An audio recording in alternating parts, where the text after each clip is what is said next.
everybody, welcome back to my channel. I'm Aunty Zee, your chief cheerleader at Shape Up African, where I encourage you and me to live a healthy lifestyle from our African heritage foods. If we've never met before, you are welcome. Make sure that you hit that subscribe button and join the SUPA family. Come on, join the SUPA family, guys.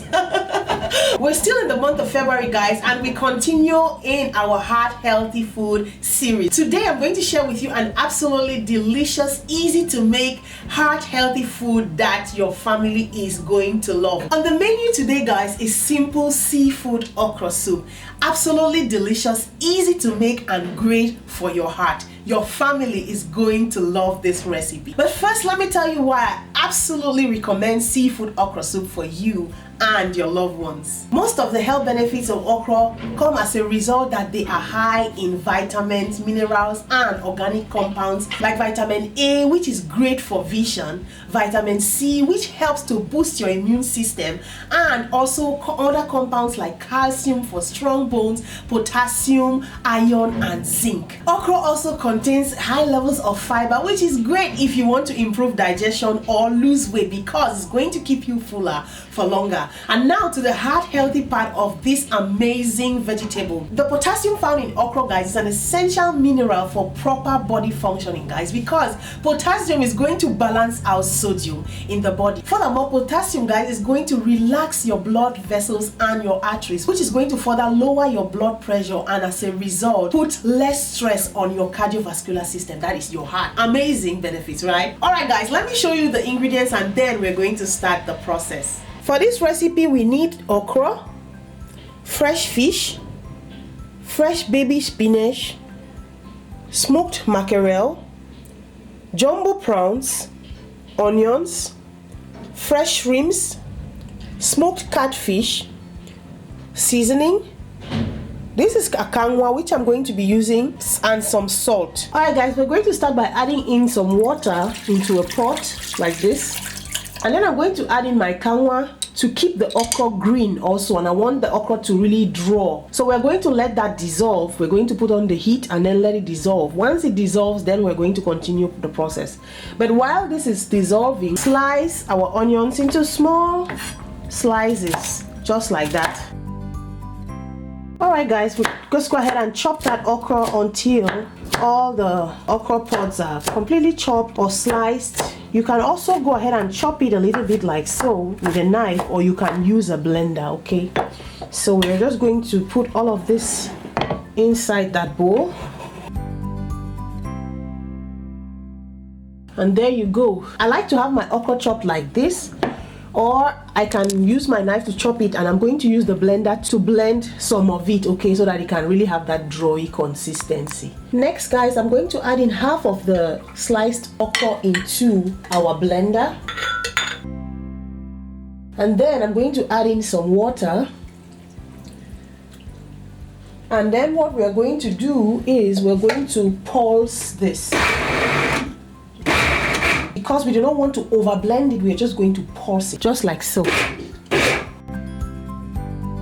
Okay, guys, this is the consistency that you want to have. Let's go ahead and pour this into a bowl, and then we're going to set this aside. Now we're going to pour in the other third into our blending machine. Add in some water again,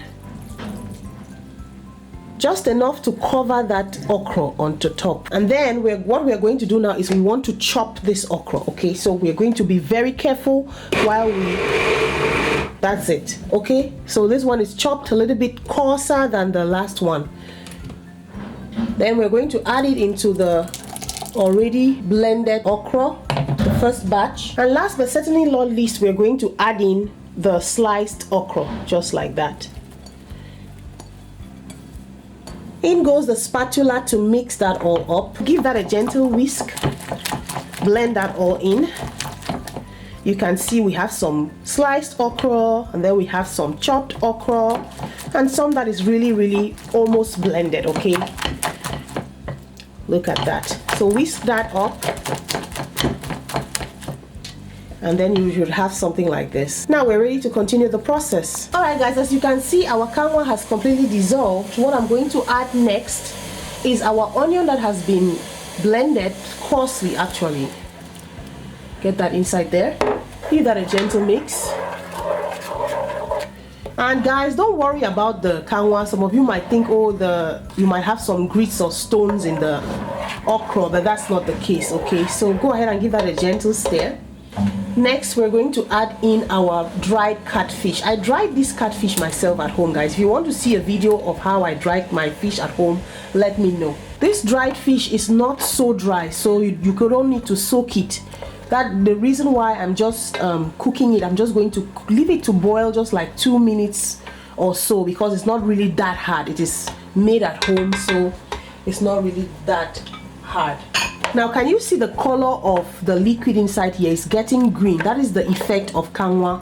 If you do not have kanwa, guys, you want to use bicarbonate of soda. I think it's available in any supermarket. If you're in Europe or the US, it's available, but you can use kanwa. It works very, very well. In goes our dried mackerel fish, also made at home.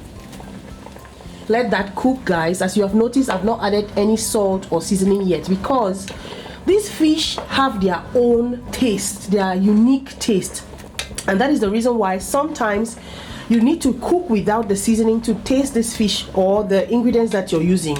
You're going to notice that sometimes you do not need extra ingredients like garlic, ginger, or so in food like this okra soup that I'm making. This is just a simple plain okra soup, and it's going to be really flavored by the fish and the seafood that I'm adding into the pot. Give that a gentle stir. You don't want to scatter the fish in the pot, especially the mackerel. It's not really that hard, so make sure that while you're stirring, you're really stirring with tender loving care, guys.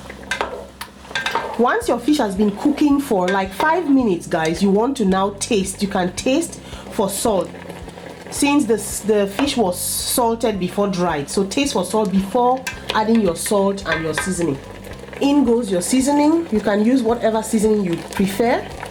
I use seasoning that has no MSGs, no enhanced taste chemicals of that sort, okay?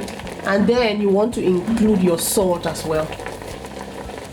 Give that a stir. Now we're going to move on with our jumbo prawns right here. I had previously lightly salted the prawns, as well as our shrimps.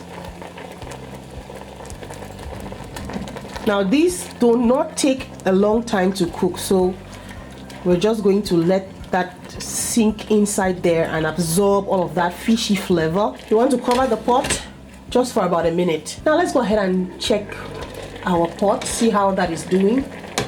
See that the shrimps are already getting thicker and they're changing color. These are our jumbo prawns right here. I'm going to go ahead and add in some more water, and then we're going to create space for our fresh fish, okay?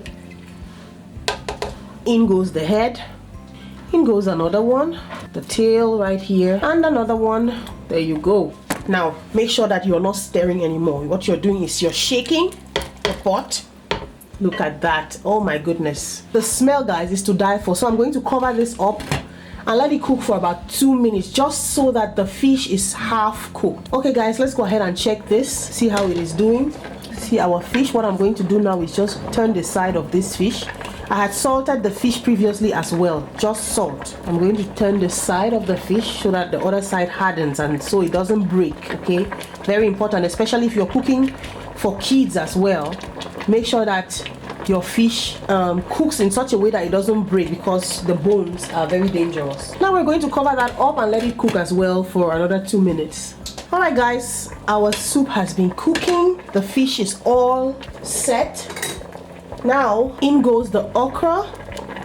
I salted the okra as well, so that I don't need to always stir the okra to find out the taste, okay? I just gave it a little bit of salt, added some salt in there, and yeah. Now what you're going to do is you're going to use a spatula to just shake that up a little bit and get that okra inside there. We're going to mix it all up just like so, making sure that you don't break any bones there, you don't scatter the fish. See, look at that. Oh my goodness, this looks amazing. Guys, last but certainly not least, you know that okra doesn't have to cook, or vegetables in general don't have to cook so long. We want to retain the nutrients, so I'm just going to go ahead and add in my fresh spinach inside there, just like so, so that it cooks along with the okra at the same time and it doesn't overcook. Stir all of that in, and as it heats up and cooks, it's going to wilt, so don't really bother if it's not mixing immediately. So I'm just going to put all of that inside there. Continuously stir so that all of that spinach can get in there well. Let that cook for about 5 minutes and your okra soup is ready.